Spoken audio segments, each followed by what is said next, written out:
कि रात को 10 बजे उस लेबर की मौत हो गई थी।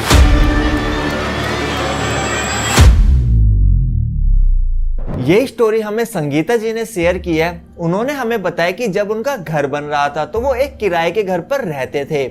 एक बार उनके हस्बैंड किसी काम से बाहर गए हुए थे। उनका बेटा एक हॉस्पिटल में डॉक्टर था, जिसकी वजह से वो उस दिन घर पर नहीं आ पाया था। संगीता जी का भी खुद का एक बिजनेस था, तो काम के सिलसिले में उन्होंने एक लेबर को कॉल किया और उसको बोला कि घर पर कुछ सामान रखा हुआ है, इस सामान को ले जाकर फैक्ट्री में रख दो। तो उस लेबर ने बोला कि मैम मैं अभी तो नहीं आ सकता, कुछ काम कर रहा हूँ, तो मैं रात को आकर वो सामान को ले जाऊंगा। उस लेबर का इंतजार करते करते संगीता जी और उसकी बेटी सो गए।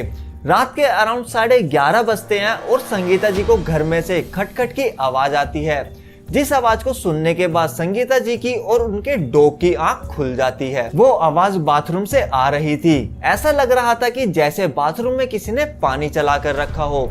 फिर उसके बाद संगीता जी को किसी के कदमों के चलने की आवाज आती है और वो आवाज रसोई तक चली जाती है।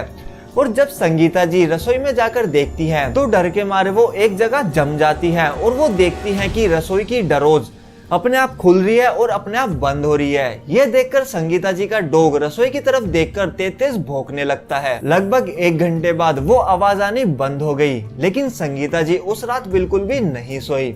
सुबह के 10 बजे संगीता जी ने उस लेबर को फिर से कॉल किया, लेकिन उस लेबर ने कॉल नहीं उठाया और वो कॉल उसके घर के किसी मेंबर ने उठाया और उन्होंने संगीता जी को बताया कि रात को 10 बजे उस लेबर की मौत हो गई थी।